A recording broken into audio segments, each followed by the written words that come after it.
सत साहिब सतगुरुदेव की जय। बंदी छोड़ कबीर साहिब जी की जय। बंदी छोड़ गरीबदास जी महाराज जी की जय। स्वामी राम देवानंद जी गुरु महाराज जी की जय हो।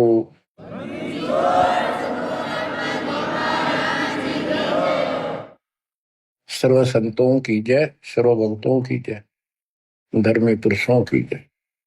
श्री काशी धाम की जय, श्री सुडानी धाम की जय, श्री क्रोथा धाम की जय, श्री बरवाड़ा धाम की जय। सत साहिब परम पिता परमात्मा कबीर जी की असीम रजा से आपको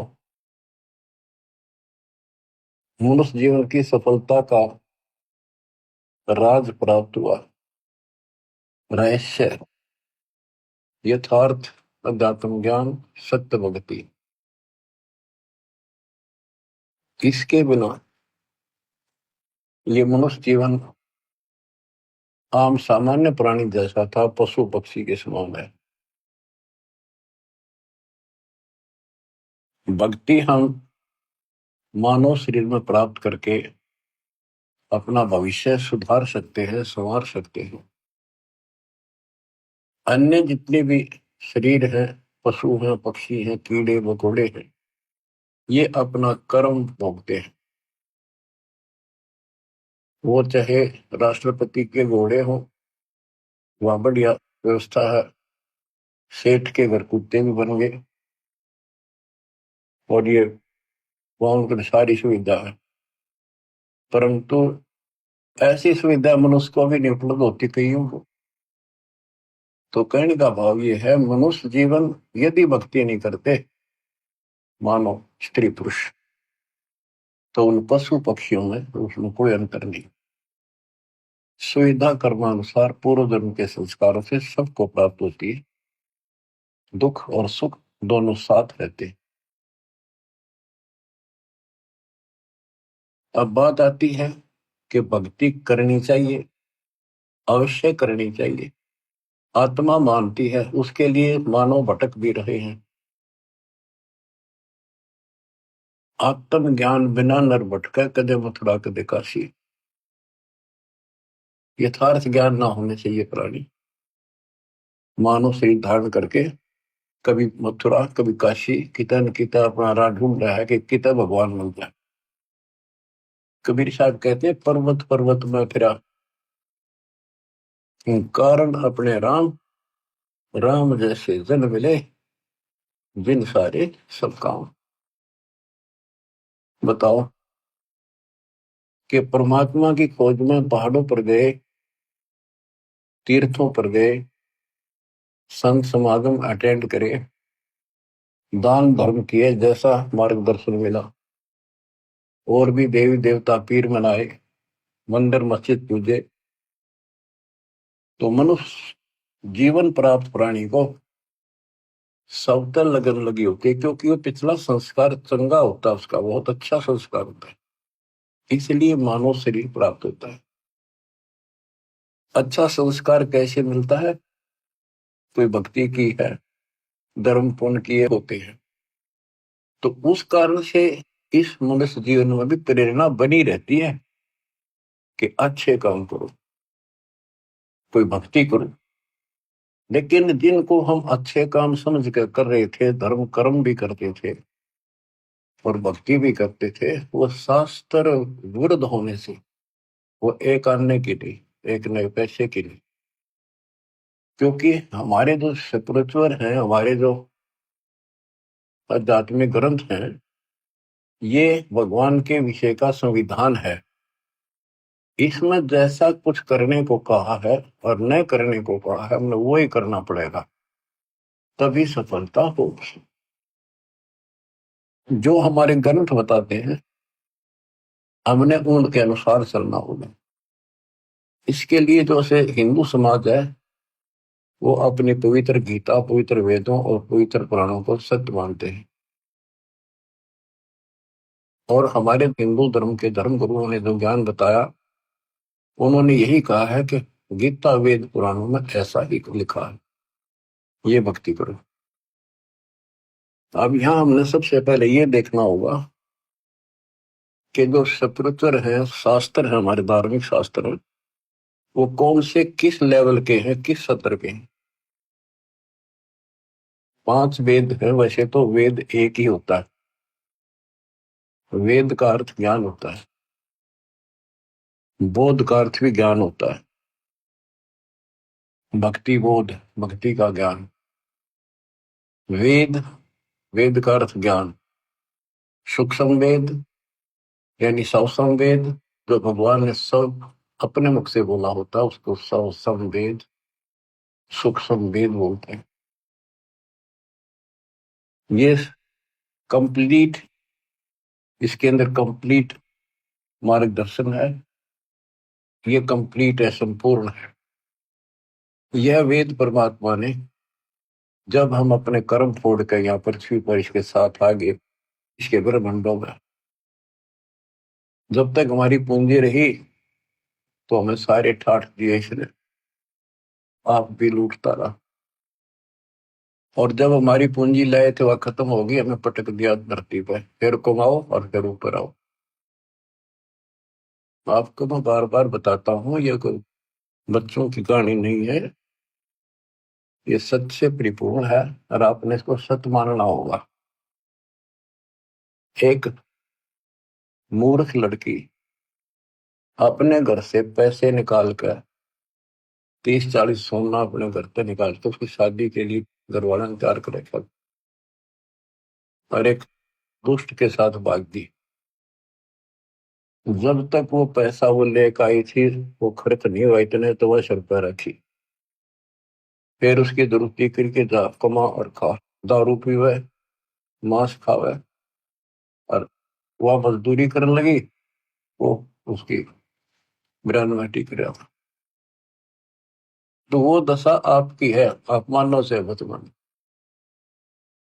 मानना पड़ेगा क्योंकि आप भक्त हो गए। 100 की 100 सच्ची है। अब यहाँ मजदूरी बता रखी है, इतना करो, दान करो, यज्ञ करो, बस नाम जपो तो उठ पटांग जपो, जो मोक्ष ना दे। और घने करो तो ओम जपो। फिर हरे कृष्ण राधे श्याम ये दूध भेज रखे, सारे नकली नाम बताइए। इसके आधार से स्वर्ग जाओ।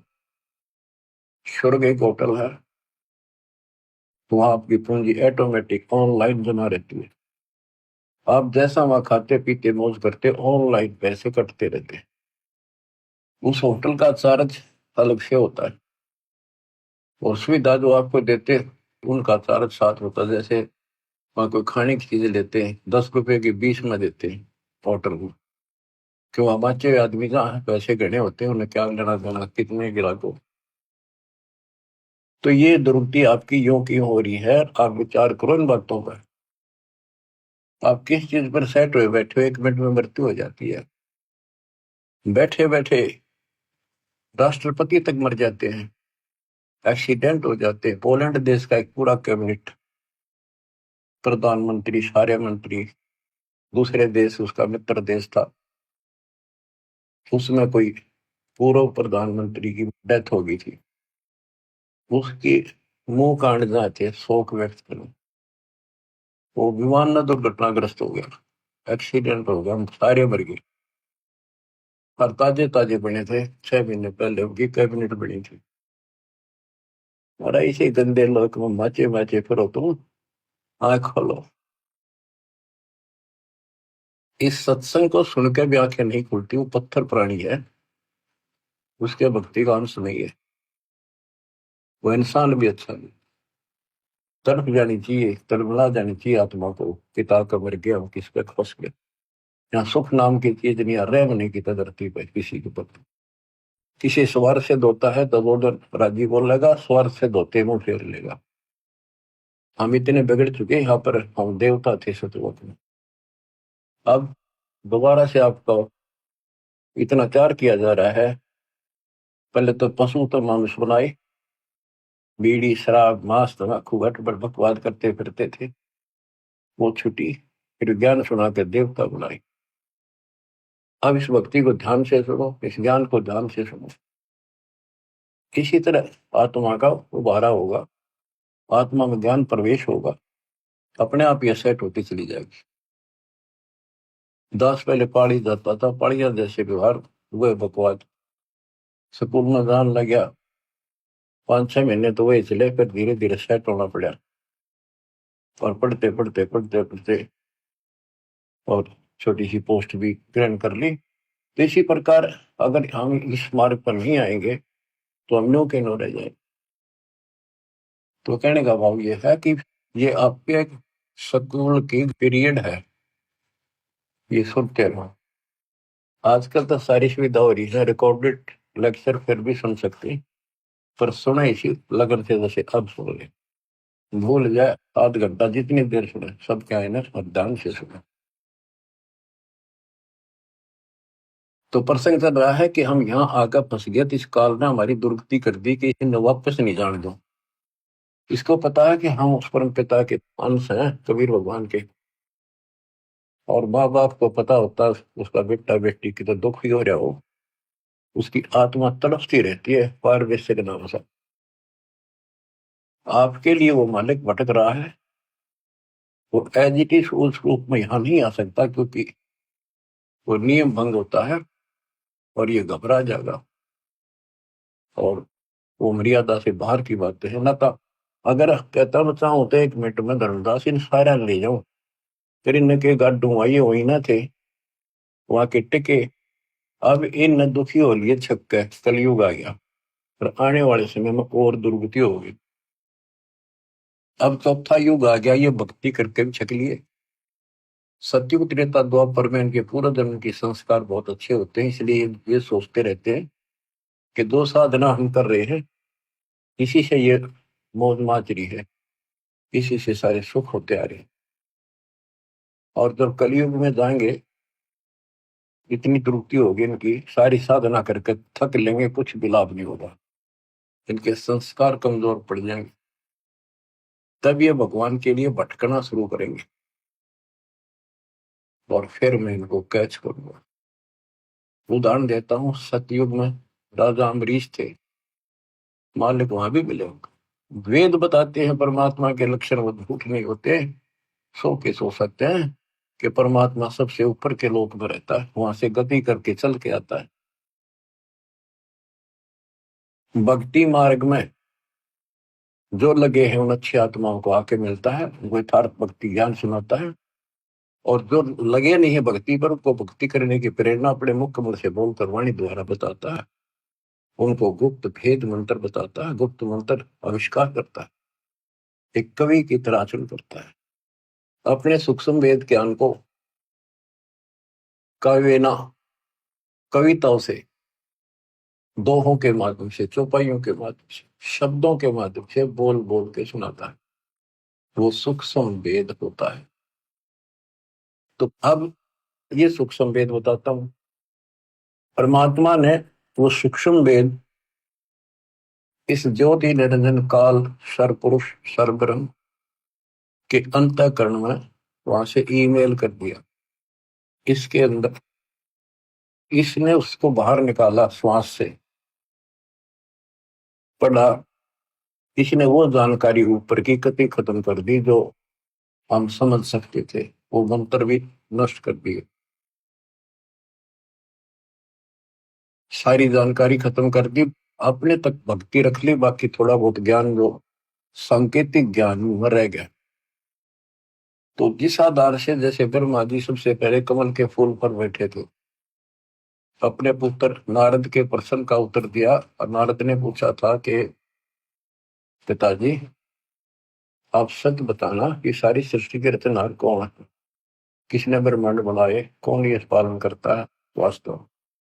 ब्रह्मा जी कहता, बेटा नारद इसका क्या जवाब दूं, मैं जब होश में आया मैं कमल के फूल पर विराजमान था, कमल का फूल जलमय होता है, चारों तरफ आगाध जल था, मैं सोच रहा था मेरे को किसने उत्पन्न कर दिया, मेरा क्या उद्देश्य है। आकाशवाणी हुई तप करो, मन कमल के फूल पर बैठे बैठे 1000 वर्ष तप किया, फिर आकाशवाणी हुई सृष्टि को। उसके बाद लंबी कहानी है, फिर बताऊंगे। तो उसके बाद ये ब्रह्मा विष्णु महेश तीनों इकट्ठे कर दिए, देवी ने इनका ब्याह कर दिया, ऋषि रचो। सागर मंथन प्रथम किया था, वेद निकले 4, ब्रह्मा ने वेद पढ़े, उसमें से ओम मंत्र ले लिया। आकाशवाणी से जो हुआ था तप करो, वो तप, ये सोच लिया भगवान का आदेश है, तप करो। वेद भी भगवान गिवन है, गॉड गिवन है, भगवान के दिए हुए, भगवान परमात्मा तत्व है। इनमें ओम नाम, यजुर्वेद अध्याय 40 मंत्र 15, चारों वेदों में कहीं भी फिर दोबारा इसका रिपीट नहीं किया, एक जगह लिखा है और स्पष्ट कर दिया, ओम करतु समर्थ कलवे समर्थ करतु समर्थ। ओम नाम का जाप काम करते करते सुमन करो, विशेष कसक के साथ सुमन करो, अपना मूल कर्तव्य समझ कर सुमन करो। अब दास आपको समझाना चाहता है कि ये हमारे दातम ग्रंथ है, शास्त्र है, ये कौन से किस सत्र के? इन चारों वेदों का सारांश श्रीमद् भगवत गीता है। और पुराण क्या है? ब्रह्मा जी ने जो ज्ञान प्राप्त हुआ, जैसा वेदों को समझा, तो उसके अनुसार अपनी संतान ब्राह्मण ऋषियों को बताया। तो ऋषियों ने ब्रह्मा से प्राप्त ज्ञान है, ये ऋषि ब्रह्मा जी की संतान है, ब्राह्मण सारे। तो ब्रह्मा जी कहता कि मैं तो कमल के फूल पर बैठा था, मुझे नहीं पता मैं कहां से उत्पन्न हो गया। ये फिर जानी जान नहीं है, सर्वज्ञ भगवान नहीं है। इसने जो ज्ञान अनुभव किया, तो इसने अपनी कथा बताई, तो इस आधार से ऋषियों ने तप तो ब्रह्मा जी से प्राप्त कर लिया।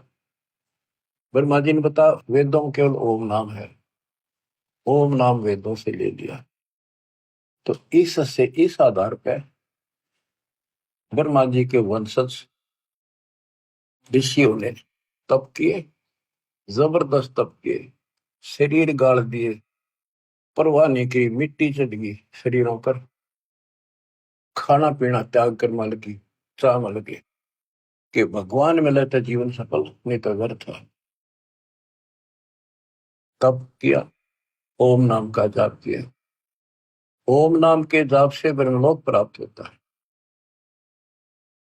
गीता अध्याय 8 श्लोक 13 में गीता बोलने वाला कहता है, मुझ ब्रह्म का ओम इति एक अक्षर ब्रह्म व्यवहारण माम अनुसमण यह परियाति तदंदेह सयाति परमाम गति।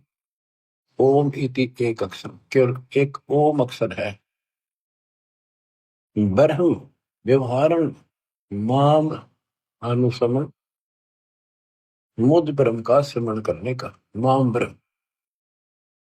और जो इसका अंतिम सांस तक स्मरण करता हुआ शरीर त्याग कर जाता है, वो ओम से मिलने वाली प्रकृति प्राप्त करता है। देवी पुराण शरीर देवी दुर्गा जी अपने शिष्य प्रिय शिष्य हिमालय राजा को ये बताती है कि यदि तुम्हें मोक्ष चाहिए, उसने कहा जी मुझे ब्रह्म की जानकारी दो, मोक्ष मार्ग बताओ। तो देवी ने कहा कि और सब बातें छोड़ दे, ओम नाम का जाप कर। इस ओम नाम के जाप से तू ब्रह्मलोक में जाएगा, जहां पर वो ब्रह्म रहता है उसको प्राप्त कर लेगा, तेरा कल्याण हो। गीता अध्याय 8 श्लोक 13 में कहा है कि मुझ ब्रह्म का एक ओम मंत्र है। यजुर्वेद अध्याय 40 मंत्र 15 में कहा है कि ओम का नाम जाप करो। 8वें अध्याय के 16वें श्लोक में कहा कि ब्रह्मलोक में गए प्राणी भी वापस आते हैं। बच्चों, इसने जुल्म कर रखा, कभी रास्ता नहीं दे रखा था, खुद मालिक आए, अपने बच्चों को ऊपर ले जाके अपनी समर्थता अपनी शक्ति से परिचित करा, फिर वापस छोड़ा। 600 साल हो गए इस प्रोसेस में परमात्मा लगे हुए हैं, जिसमें 6 गवाह आपके सामने दास ने आई विटनेस बता दिए। जब जाके दास की भी तसल्ली हुई कि सचमुच कबीर ही कौन, न कबीर न कौन भगवान माने, दानक दुल्हा सारी उम्र कपड़ा बनता बनता मर गया, रोटी भी ठीक से टाइम पर नहीं बनती थी, इसी को तो सक्षम कहते हैं। उसने जरूरत ही नहीं था, सब कुछ संकेत पे है उसके। 18 लाख बाबा जी आगे चेला समेत और सारी काशीनाथ जीव कितने आए, 3 दिन तक भोजन खवाए। वो एक कुटिया में बैठा था जब भी, घर में कुछ नहीं था। तो ये तो भगवान है, इसी का नाम तो परमात्मा है। सतगुरु जो चावे सो कर ही, 14 कोट दूर तो ही। बहुत बहुत जंतराश निवार है, चित्रगुप्त कागज पाठ। अब बच्चों को प्रश्न कर रहा है कि हम जो साधना करते हैं वो शास्त्र अनुसार होनी चाहिए। अब शास्त्र कौन से ठीक है? जो हमें मान्य हो भगवान की भक्ति के लिए। हिंदुओं के लिए वेद और गीता ये एथेंटिक शिवचर है, एथेंटिक धार्मिक ग्रंथ है, ये प्रमाणित है। और पुराण जो है ये ऋषियों का अपना अनुभव है, जैसा इन्होंने साधना की उससे जो उपलब्धि हुई। इन्होंने हठ योग किए, समाधि लगाई, समाधि के अंदर इनको किसी को तो इस काल ने ब्रह्मा के रूप में दर्शन दे दिए, किसी को विष्णु के रूप में, किसी को शिव जी के रूप में। तो ऋषियों ने मान लिया भगवान पा गया, ब्रह्मा के रूप में दर्शन दिया उन्होंने। ब्रह्मा जी के पास जाकर सतुति क्रिया, भगवान हो, सारी सृष्टि के मालिक हो, आप अपने को छुपाए बैठे हो, हमने पहचान लिया। इसी प्रकार विष्णु जी को ब्रह्म पैदा कर दिया, जिनको काल ने विष्णु रूप में दर्शन दिया। उन्होंने मान लिया कि मैं ही सारी सृष्टि का कर्ता रचनहार हूं, नथिंग एल्स। इसी तरह शिव जी को। इसी बात पर एक दिन ब्रह्मा और विष्णु जी की आपस में लड़ाई होगी। ब्रह्मा जी गए विष्णु जी के पास, विष्णु जी ने सम्मान नहीं किया उनका, आजा भाई, मैं बड़ा भाई है उसका, तो भी निकाह जा, बैठ जा। इनकी देखो बच्चों विचार करो, जिनको भगवान मानते थे इनमें शिष्टाचार की भी कितनी कमी थी। एक बड़ा भाई है विष्णु जी का, और ये बैठा था शेषनाग की सैया पर। लक्ष्मी जी इसके चरण दबाई थी, आसपास इसके प्रशंसक खड़े थे विष्णु जी के। ब्रह्मा जी आया तो इसने अपना अपमान मान लिया कि इसने खड़ा होकर मिलूं, हाथ मिलाऊं या सीने से लगाऊं या नो को आओ जी बैठो, कितना भी दिखा इसने। ये फिर काम करो अच्छे भरे पड़े हैं ना, भगवान मान्या करते।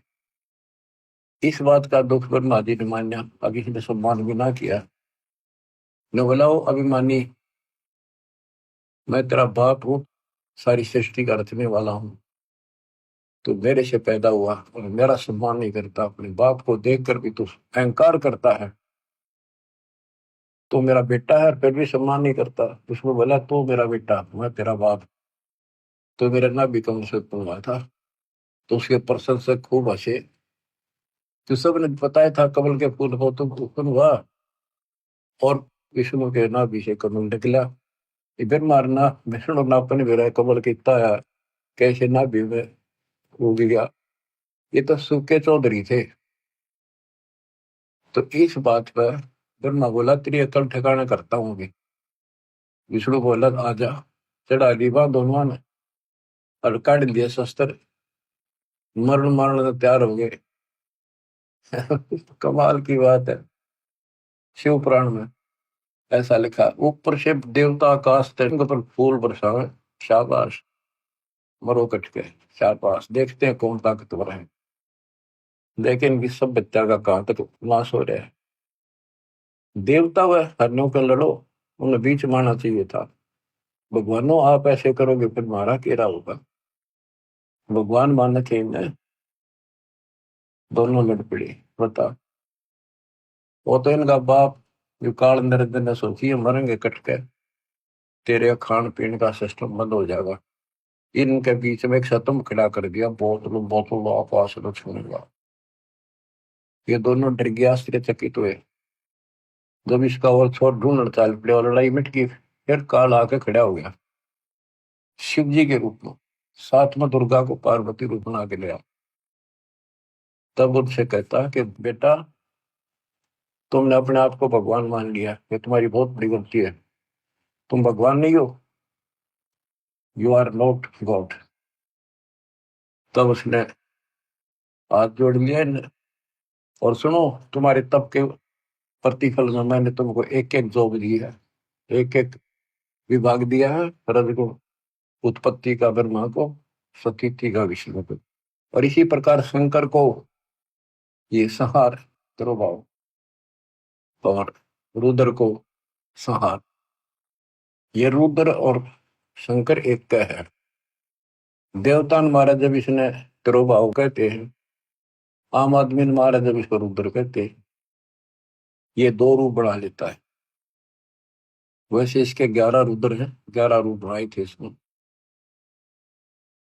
अब देखो, ये पुराण है, शिव पुराण के अंदर, विद्वेश्वर संहिता के अंदर अध्याय है।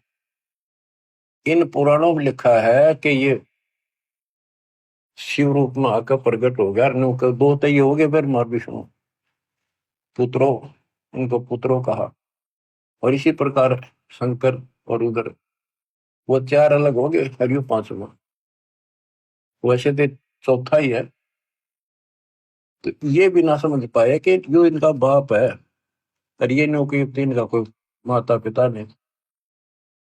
और फिर इसने के जुल्म करा, ये बताऊं तो सर्वभाव है, ना बताऊं ज्ञान अधूरा। ये शिव के मंदिरों में तो शिवलिंग रखे हैं, विभिन्न को आगे विस्तार ना करूं तो अच्छा है। एक मिट्टी के पत्थर के बने हुए ये 2 आइटम इन्हें दे गया आराम खोर। ये डरता नहीं है, माथे गला लिए वह शिवलिंग पूजा।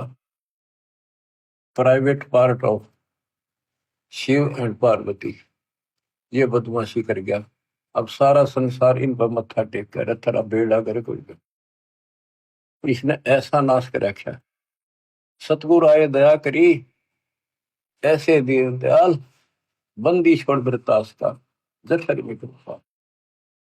इसने नाश करने में कसर नहीं छोड़ रखी दत्तम की, और दत्ता ने विकास करने में कसर नहीं छोड़ रखी। अज्ञान कितनी देर रुक आता है, अंधेरा लाइट के सामने नहीं रुक सकता। अब ये रोशनी उदय होगी है, सूर्य उदय हो गया इस तत्व ज्ञान का। अब सब अंधेरा मिटेगा। बच्चों, इस प्रकरण से संसिद्ध हो जाता है कि सबको कति मूढ़ फुला रखा है। इसमें काल और दुर्गा और ब्रह्मा विष्णु है, इसको तो जानने नहीं बेचारों को। इनको जैसे ये डरा धमका कर ला देते उसी तरह बन जाते। उसके बाद यह शिवलिंग पूजा शुरू होगी और तेरा गजब हो गया। अब आते इस बात पर कि हम भक्ति करें तो शास्त्र अनुसार करें। यदि पुराणों अनुसार करेंगे तो ये जड़े ढोएंगे जो इन्हें बता रखे भगवदिया ने। गीता और वेद गॉड गिवन है, कबीर गॉड गिवन। तो इनके अंदर इनके अनुसार साधना करनी पड़ेगी, लेकिन इनमें इनकम्प्लीट नॉलेज भी है और वे ऑफ वर्शिप भी इनकम्प्लीट है। ज्ञान झूठ नहीं है वेद और गीता में, लेकिन संपूर्ण नहीं है। अधूरे ज्ञान से अधूरा काम, संपूर्ण ज्ञान से संपूर्ण ज्ञान। श्रीमद् भगवत गीता श्री कृष्ण जी ने बोली, ये मानते हैं। इनका बिल्कुल ठीक है, क्योंकि वो बोलता श्री कृष्ण लिखा था, अंदर कैसेट काल की चढ़ा रखी थी। काल बैठ कर बोल गया ब्रह्म। अब गीता में क्या बताया है, ये खुद अपने को नासवान बताता है।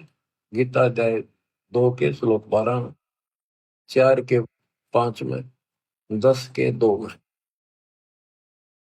कि तेरे और मेरे बहुत दिन होगी अर्जुन, तू नहीं जानता, पर ये आगे भी होते रहेंगे। ये मत समझो कि आज ही जन्म है, पहले भी जन्मे थे, आगे भी होंगे। मैं जानता हूं। मेरी उत्पत्ति कोई देवता नहीं जानते, 10वें के 2 में कहा, क्योंकि ये मेरे से उत्पन्न हुए। अब बाप की उत्पत्ति को बच्चे कैसे जाने, दादा बता भाई। तो दादाजी कबीर भगवान इनके दादा है। तो बच्चों, कौन ब्रह्मा का पिता है, कौन विष्णु की मां, शंकर का दादा कौन है, हमको दो बता। ब्रह्मा विष्णु महेश तीनों भाई। इनका पिता ज्योतिर्नंदन, माँ दुर्गा और दादा सतपुरुष कबीर भगवान।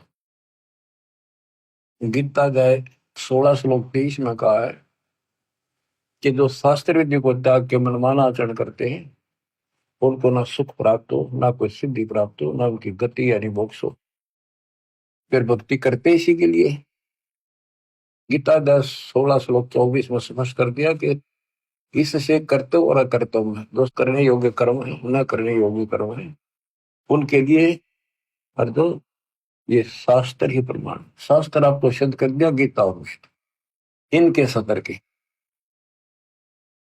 हम बच्चों, हमारे लिए जो शास्त्र है, हमारा सूक्ष्म वेद है, जो कबीर गॉड गिवन है।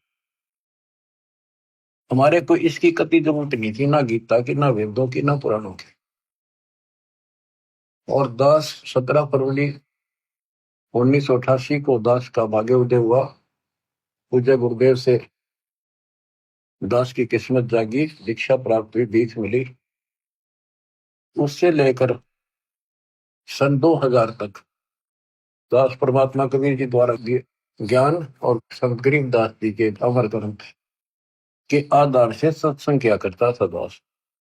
उनकी ऑडियो भरी, उनकी वीडियो भी तैयार की थी, कैसेट बना करती बड़ी बड़ी सी, वो वीसीआर में चला करती। तो उसके बाद एहसास हुआ कि ये ज्ञान तो भगवान पहले बताया करते, किससे नहीं माना, बाद में सारे भाग्य 64 लाख, और खूब लाभ हुए। जब तक मालिक तेरे को पहचानेंगे नहीं, गॉड नहीं मानेंगे, भगवान नहीं मानेंगे, कोई नहीं टिकेगा। दास को प्रेरणा दी गुरुदेव ने कि हो सकता गीता वेद पुराणों में पाना चाहिए ये ज्ञान को, कि भगवान बता रहे हैं ऐसा है, और वेद गीता सच्चे हैं, तो इनमें पाओगी बात कुछ ना कुछ। 2001 में दास ने ये गीता मंगाई, उसको पढ़ना शुरू किया।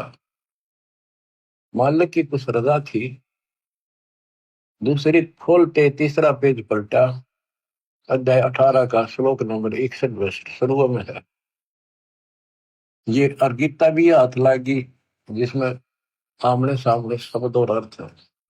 ये दूसरी आ जाती तो मत्था मार कर बैठ जाता मैं भी। तो इसमें अर्थ सामने है, प्रतीक एग्जैक्ट ज्ञान समझ में आ जाता है। तो उसमें पाया कि परमात्मा सबके हृदय विराजमान है, कर्मानुसार एक यंत्र की तरह घुमाता है। और हे अर्जुन, तो स्वभाव से उसी परमेश्वर की सर्वदा, उसकी कृपा से तो परम शांति को, सनातन परम धाम को प्राप्त कर। मेरा तो एकदम जैसे नींद तो जाग्या कर आदमी, और सोपन देख ले को घना अच्छा, और कूदता उठा करे, वह बनी मेरे साथ। ओ तेरे की, फिर लग गया, नोट कर लिया ये श्लोक अध्याय। फिर देखा धीरे धीरे रोक तेरे की सारा खजाना भरा, सारी है सच्ची परमात्मा की। 15वां अध्याय, 8वां अध्याय, 7वां देखा रजगुण धर्मा सतगुण विष्णु, यह हम पढ़ाया करते सूक्ष्म वेद में। रजगुण धर्मा तम गुण शंकर, सतगुण विष्णु कहावरी, चौथे पद का भेद निहारा, डरला सदगुण पावरी। कबीर सागर में, कबीर साहब के ग्रंथ में, गरीबदास जी के ग्रंथ में स्पष्ट है, ब्रह्मा विष्णु महेश और ये इनका बाप चौथा। इन चारों को भी छोड़ को पांचवें में पहुंच जावे, क्या कि विश्व हम पराव। तो गीता देखा दूसरे का 12वां श्लोक, चौथे का 5वां, 10वें का 2, और दूसरे का 17 के अविनाशी तो वो है जिसने कोई नहीं मार सकता, जिससे सारा संसार व्याप्त है। और तेरे की वो सतिथि आज मैं वर्णन नहीं कर सकता, मेरे हृदय में जो उमंग और खुशी उत्पन्न हुई थी। हे भगवान, जैसे खजाना पा जाए अगर कंगाल को, घना धन मिल जाए, घना थोड़ा नहीं, तो वो पागल सा हो जाए अगर किस न बताऊं, कैसे छुपाऊं, तक बताऊं, ऐसी स्थिति होगी। तो मालिक ने खजाना दास को ही दिया, छुपा रखा था। हो। तो बच्चों, उसके आधार से फिर गहरी नजर गीता तैयार करी दास ने। गीता के आधार से पुराणों को देखा, वेदों में देखा, सारे खजाना भरा पड़ा। जो का त्यों सच्चाई, कबीर साहब कहते हैं, वेद कते झूठे नहीं भाई, झूठे है जो समझे ना। अब दास आपको जो बताना चाहता हूं उस पर आता हूँ कि हमारे जो ग्रंथ है, गीता अध्याय 7 श्लोक 12 से 15 में आपको बता रखा है, रघुबर सतगुण विष्णु से जो कुछ हो रहा है, काल कहता है इसका निमित्त मैं हूं, मेरे कारण है उत्पत्ति, सतिथि और संहार। और जो केवल इन तीनों देवताओं तक सीमित है, ब्रह्मा विष्णु महेश तक, इनसे ऊपर कोई भक्ति नहीं करना चाहते, वो राक्षस स्वभाव को धारण किए नीच दूषित कर्म करने वाले लोग मेरी भक्ति नहीं करते। और फिर गीता अध्याय 7 के 20 से 23 में अन्य देवताओं के बारे में बता, ब्रह्मा विष्णु महेश के साथ साथ कि इन देवताओं को कुछ शक्ति मैंने दे रखी है, लेकिन इन मूर्खों का, अल्प बुद्धि वालों का ये ज्ञान गलत है, ये अक्षणिक लाभ मिलता है, ये नाशवान है ये फल। अपनी भक्ति को भी बताता, 4 प्रकार के करते हैं, अर्थार्थी, आर्थ, जिज्ञासु और ज्ञानी। ज्ञानी श्रेष्ठ माने क्योंकि ये मोक्ष चाहते हैं, इन्होंने मुझे सुप्रीम मान लिया, मेरे आधार पर ओम नाम का जाप किया, वेदों तक सीमित रहे, ये भी मेरे वाली अनुत्तमा गति में आश्रिता है, इसमें आश्रित रहेगी। क्योंकि ऋषि में भी हम तप करे, ओम नाम का जाप करा, तब से राजा बन गए, ओम नाम से ब्रह्मलोक में गए, ब्रह्मलोक में जाकर फिर वापस आए, जन्म मरण बना रहा। फिर बताया कि खाक भक्ति हुई, जन्म मृत्यु मिटा नहीं, सतलोक गए, फिर वो वापस लौट के नहीं आई, ब्रह्मलोक में गए, फिर आकर मरे, क्या फायदा उस भक्ति का। अब जो प्रश्न चल रहा है कि 7 में 18 में कहा है कि ज्ञानी आत्मा है तो उदार, पर मेरे वाली अनुत्तम गति में सचित है। 7 में 19 में कहा है कि बहुनाम जन्मनाम अंते ज्ञानवान माम पर पदते, बहुत बहुत के अंत के जन्म में कोई ज्ञानी आत्मा मेरी भक्ति करता है, ना तो दूसरी भक्तियों में जीवन नष्ट कर जाते हैं। मेरी भक्ति भी कोई कोई ज्ञानी किसी अंत के जन्म में एकादे में भटक कर करता है, ना तो नीचे वाली देवताओं में भक्ति करते रहते हैं। वासुदेव सर्वमिति स महात्मा स्वरूप होता है, ये बताने वाला कि वो वासुदेव सारी सृष्टि का रचने वाला, सबके ऊपर जिसकी सत्ता, जिसकी साहिबी, जिसकी सत्ता, जिसकी हुकूमत सबके ऊपर है, वही पालन करता है, वही उत्पत्ति करता है, वही कर्मों की मार से बचा सकता है, पाप कर्म नष्ट करता है, वो आयु बढ़ा देता है, उसकी भक्ति से मोक्ष प्राप्त होता है, ये बताने वाला महात्मा शोध गीता अध्याय 4 श्लोक 32 में कहा कि वो परमात्मा सच्चिदानंद घन ब्रह्म। इन्होंने अर्थों के भी अमृत कर रखे हैं, अनुत्तम का अति उत्तम कर दिया, वर्त का जाना होता है आना कर दिया, अनुत्तम का अर्थ अश्रेष्ठ होता है उसको सर्वश्रेष्ठ कर दिया। यहाँ गीता अध्याय 4 श्लोक 32 में ब्रह्मण मुखे शब्द है, उसका ब्रह्मण का अर्थ वेद कर दिया, यहाँ लिखना था सच्चिदानंद घन ब्रह्म। गीता अध्याय 17 श्लोक 23 में ब्रह्मण शब्द है, उसका अर्थ वहां इन्होंने ठीक रखा है, सच्चिदानंद घन ब्रह्म। ओम तत्सत यानी सच्चिदानंद घन ब्रह्म की उपासना का केवल त्रिविध समर्थ है, 3 प्रकार से शिवन है इसका, 3 मंत्र का। अब आता हूं मैं चौथे के 32 में, उसमें लिखा कि परमात्मा अपने मुख कमल से, सच्चिदानंद घन ब्रह्म अपने मुख कमल से वाणी जो बोलता है, उस वाणी में ऐसा ज्ञान है जिससे सारे कर्म समाप्त हो जाते हैं, जन्म मरण मिट जाता है, सदा सुखी हो जाता है। उस ज्ञान को चौथे अध्याय के 34 में तत्वदर्शी संतों से पूछो। दंडोत प्रणाम करो, दंडोत प्रणाम करने से, निष्कपट भाव से, सरलता पूर्वक, नम्रता पूर्वक प्रश्न करने से वो तत्वदर्शी संत जो तत्व ज्ञान का उपदेश करेंगे।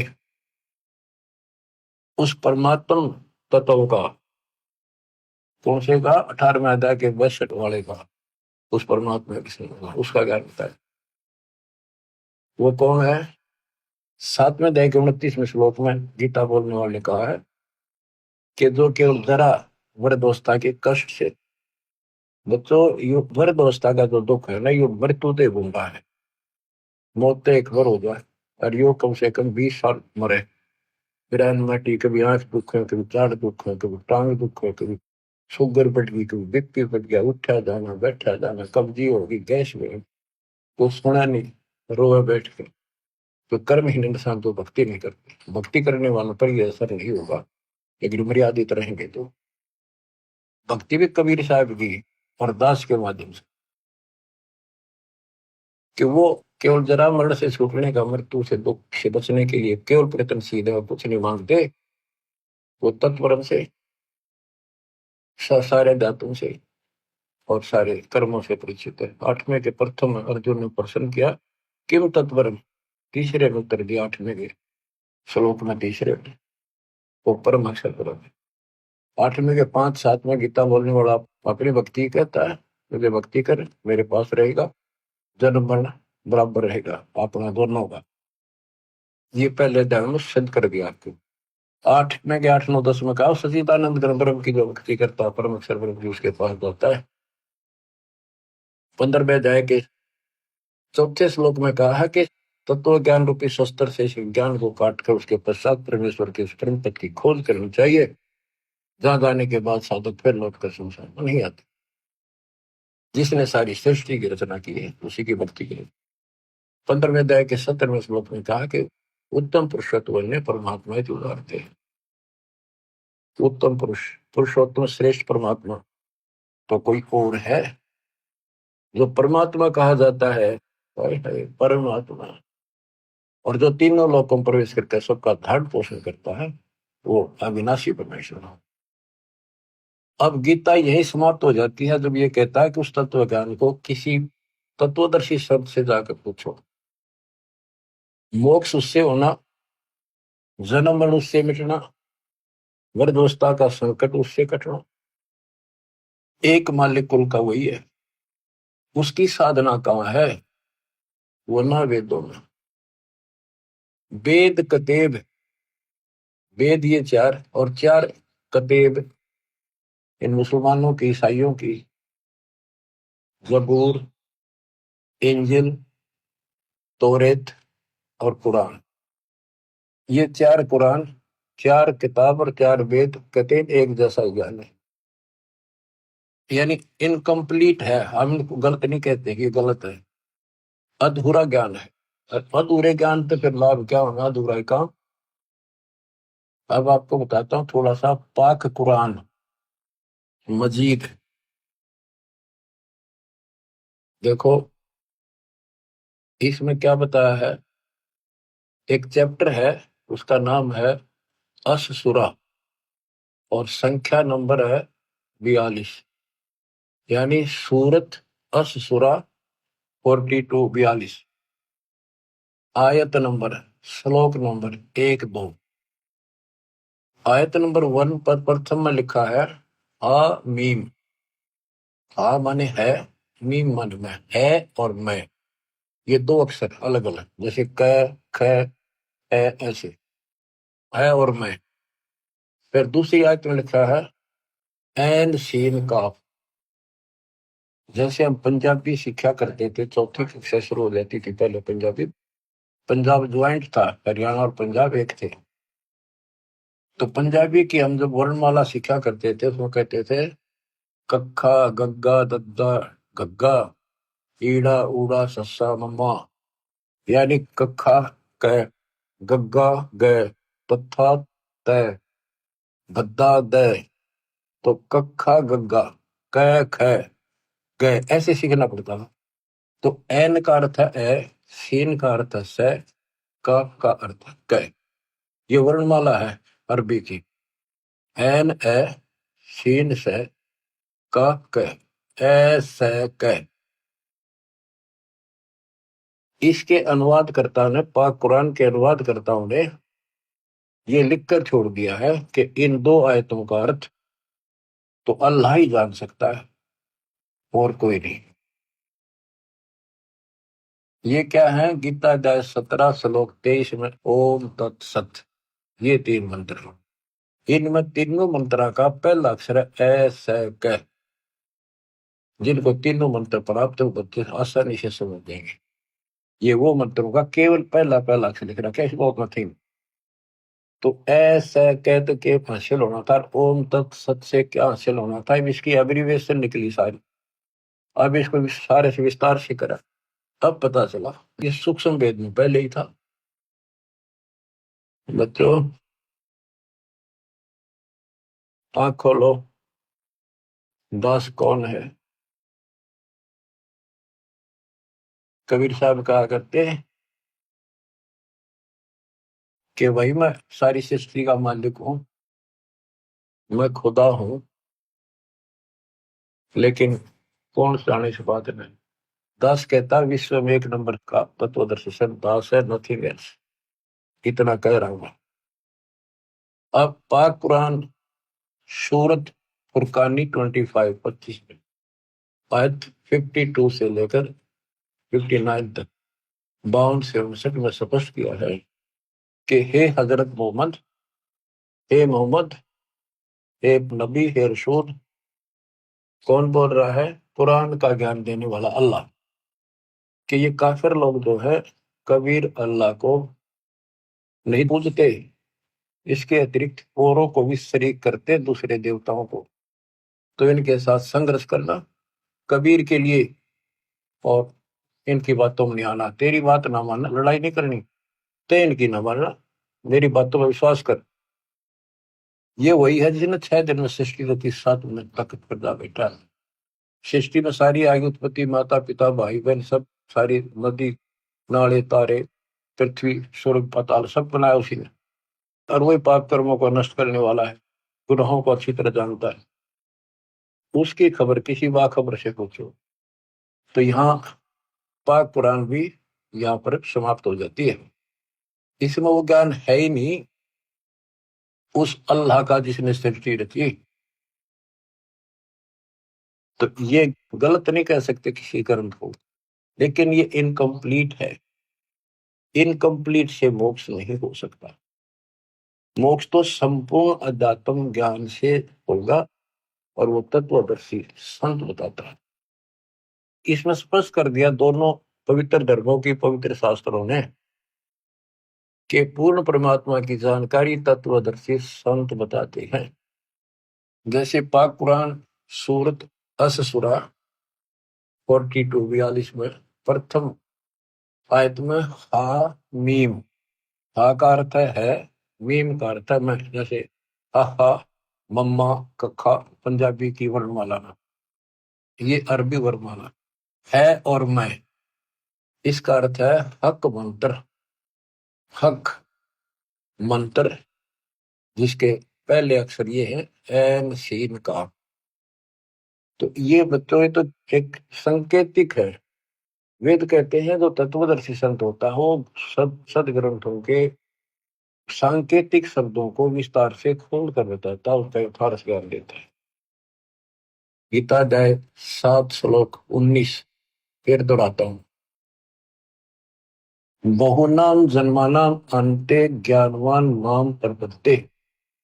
बहुत बहुत के जन्मों के किसी अंत के जन्म में कोई ज्ञानी आत्मा मेरी भक्ति करता है कर्म की, अन्यथा वैसे ही डलेड होकर चले जाते हैं। जैसे मार्कंडे ऋषि था, ओम नाम का जाप करा था, साथ में तप करा था। ये खिचड़ी ज्ञान है इनके, सारे जड़े लोग हैं। चाहे कितने बड़े ऋषि लग गया करते तुमने, आज वो बालक दिखाई देंगे। इस बालक की दृष्टि से, तत्व ज्ञान की दृष्टि से देखोगे।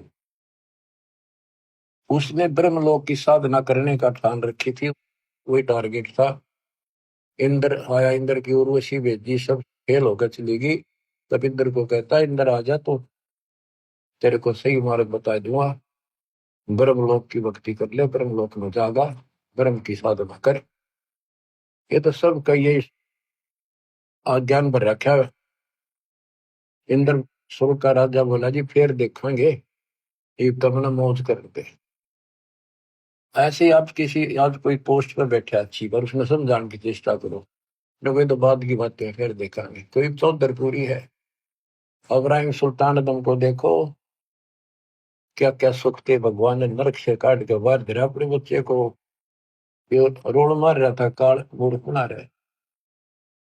तो कहते हैं बहुत बहुत अंत के जन्म में कोई मेरी साधना करता है, मार्कंडेय ऋषि ब्रह्मलोक में जाकर फिर वापस आओगे, तब से राजा बनेगा, फिर गधा बन के धक्के खाओगे। ये खाक साधना थी।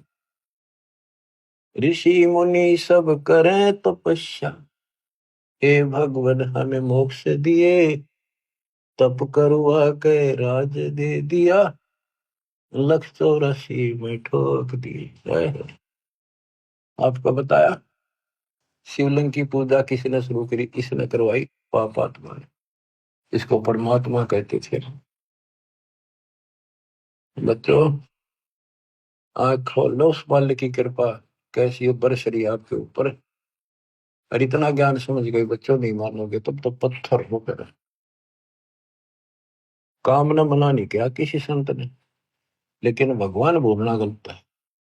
खूब डटकर मेहनत मजदूरी करो, किसानी करो, दुकान पर जाओ, जो भी जॉब है काम करो, नौकरी करो, नेक नीति और डट कर सेवा करो, गफलत ना करो वहां पर, ताकि सबको अच्छा लगे कि भगवान से डरने वाला है, किसी भी काम में कोताही नहीं करता, कोई आलस नहीं करता, ठगी नहीं करता।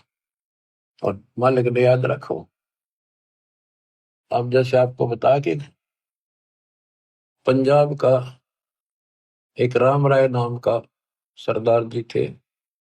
वो लोग परमात्मा के चाहने वाले, संतों का सम्मान करने वाले शुरू से ही हैं, क्योंकि उनके गुरुओं ने एक ऐसी धारणा में भर रखी है। संत गरीबदास जी का एक शिष्य ब्रह्म वेदी का पाठ सुबह सुबह बैठकर ऊंची आवाज में एक तालाब पर बैठकर करे था, स्नान करके कुएं पर, तालाब पर वहां बैठ के ब्रह्म वेदी यानी वाणी का पाठ करे था सुबह सुबह, गरीबदास जी की वाणी का, जो हम नित्य नेम करते, उनका अपने हिसाब से बनाया हुआ था, उसी वाणी से निकाल कर। तो राम राय चौधरी 900 बीघे का मालिक था। वो भी घूमने फिरने गया, फ्रेश होने, तो उसने आते समय देखा एक संत वो वाणी बोल रहा है, कि ये वाणी बहुत पसंद करते हैं, क्योंकि ये गुरु ग्रंथ साहिब जी का पाठ सुनते रहते हैं। लेकिन वो वाणी कुछ विशेष कसक करी, खींच लिया उसको, वहां बैठ गया जाकर। उसने जब अपना पाठ कर लिया तो उससे पूछा कि है महात्मा जी, है भगत जी, ये वाणी तो गुरु ग्रंथ साहिब में तो नहीं है, ये किस संत की वाणी है? तो उसने बताया मेरे गुरुदेव की है, संत गरीबदास जी महाराज, जो पहुंचे हुए संत है, विश्व में उनके बराबर संत नहीं आज के दिन। उसकी वाणी है, अच्छी लिख रखी थी। तो उसने पूरा पता नोट कर लिया संत गरीबदास जी का, गांव सुलानी जिला उस टाइम जो भी था, दिल्ली के पास, बहादुरगढ़ के पास, वहां पूछ लो। ऐसे ऐसे सारी डिटेल लेकर चल पड़ा। उन्होंने सोचा मिलना चाहिए संत से। क्या वो संत जीवित है? कहाँ जी जीवित है। वो चल पड़ा, पैदल चला करते थे, 3 दिन में पहुंचा। सुबह सुबह पता करा भी संत गरीबदास जी कहाँ पर है, मिलना है। उनका महल था, उनके नाना जी का बनाया हुआ, उसमें संकेत कर दिया कि वहां सामने है, उसमें चले गए। वहां कुछ भगत बैठे थे, 1-2 गांव का, कुछ बाहर के आ जाते थे, ज्ञान चर्चा सुना करते थे। गरीबदास जी सुबह सुबह एक बार घूमने जाते थे, किसान थे, 2,500 बीघा जमीन थी, अहंकार नहीं था, खेत में जाते थे, पशुओं का चारा काट के सर पर धरका ध्यान लेके आया करते, घूम भी आते थे। तो उन्होंने पूछा भी संत गरीबदास जी कहाँ है? राम राय ने पूछा, जो बकराल। वो बोले जी घूमने फिरने गए खेत में। कितनी देर में आएंगे? भाई ये तो संत की मर्जी है, मौज है, कब आवे कब ना आवे। आवे तो गए, हम भी इंतजार कर रहे हैं, पर उन्होंने बोला कितनी देर में आऊंगा पता नहीं। उसने सोचा इतनी दूर आ लिया, संत के दर्शन करके चैन लूंगा। वो चल पड़ा। उन्होंने बताया कि आगे जाइए, आगे अरहट है, उस रेट के पास एक जंडी का बहरा पेड़ है बड़ा, वहां पाओगे आपने। वहां कुएं पर स्नान भी करते हैं।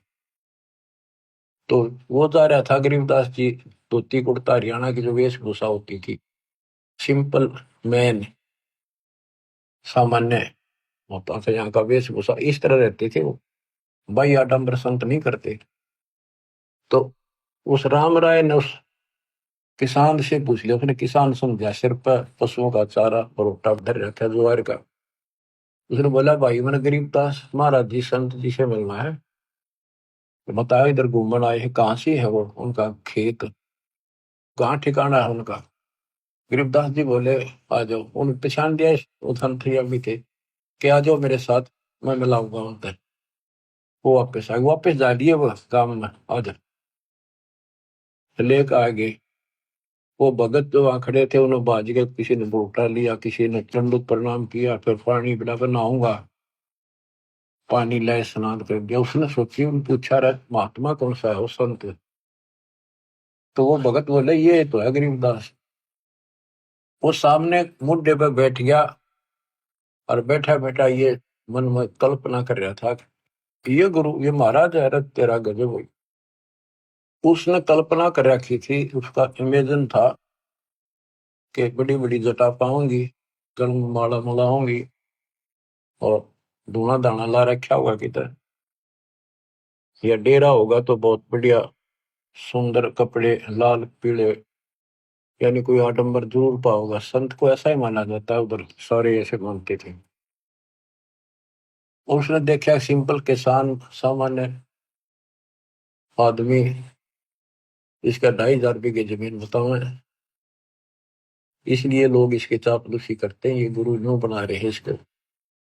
ये तो मेरे जैसा किसान है, तेरा गजब हो, ये खोदा पहाड़ निकली चुया इतनी दूर था, यू संत पाया। यो मन सोचा बैठा बैठा। गरीबदास जी स्नान करके तुरंत और धोती बांधा करते हैं हरियाणा में, और एक और उसका पल्ला सा धोती का एक बेल्ट सी बांधा कर, उसने अड़बंद बोलना, अड़बंद। उसको बांधने के लिए तैयार हुए था, हाथ पे उंगली का चोट लाग रही थी, लीला थी ज्यादा, पट्टी ही बांध रखी छोटी सी। तो राम राय से बोले भाई झुमक रहा, उसने अपना राम राय नाम बताया। परमात्मा बोले रहा झुमक रहा, ये इसका उर्फ नाम था।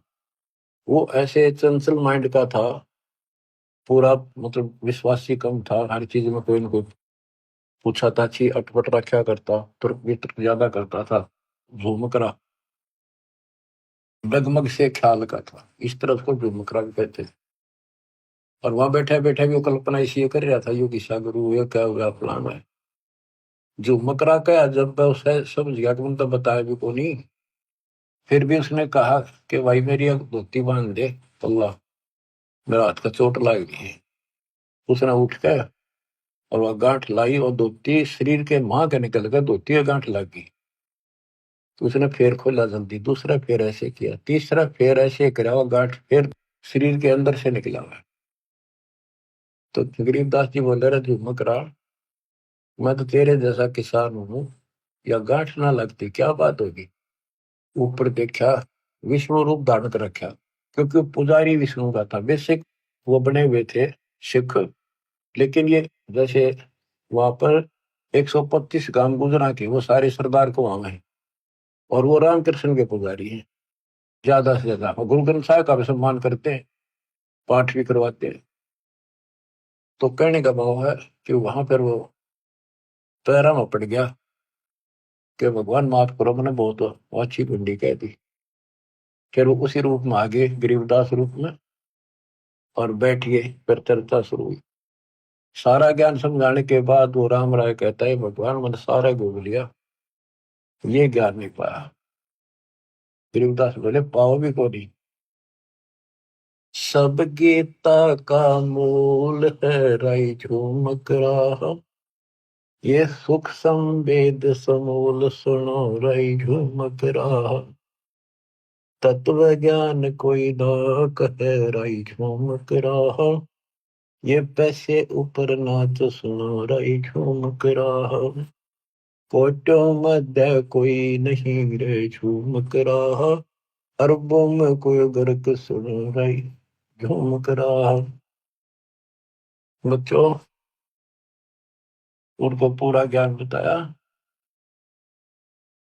कि करोड़ों में नहीं पाओ तो इस ज्ञान को बताने वाला, अरबों में। उसमें संत गरीबदास जी थे, केवल संत गरीबदास जी थे पूरे विश्व में एक रिश्ता तो वेद ले जाने वाले। लेकिन वो डिस्क्लोज ठीक से नहीं करना था, उन्होंने लिखवा के सारा, आज ये आपके लिए खजाना आज खोलना था। अब कलयुग 5 बीत गया वर्ष जब। तो बच्चों आपकी किस्मत देखो, जन्म ऐसे समय में, ये बच्चों का काम नहीं, सामान्य बात नहीं है कि ऐसे संस्कार बनाना ही मालिक ने बनवाए। तेरा कितने युगों से आपको संवार संवार कर प्रेरित कर करके चार्ज करते ला रहे हैं। और आज आज ऐसे समय पर आपको ऐसे समय पर जन्म दे दिया। करीब आने वाली संतान परमात्मा के बच्चे आपसे प्राप्त शरीर में वो तो बड़ी बुढ़ाई भगता होंगे। और बच्चों जिनके संतान नहीं है उन जैसा आज किस्मत वाला मैं नहीं मानता धरती में। तो समाज कुछ करो, क्योंकि अध्यात्म का जो पैमाना वो अलग है।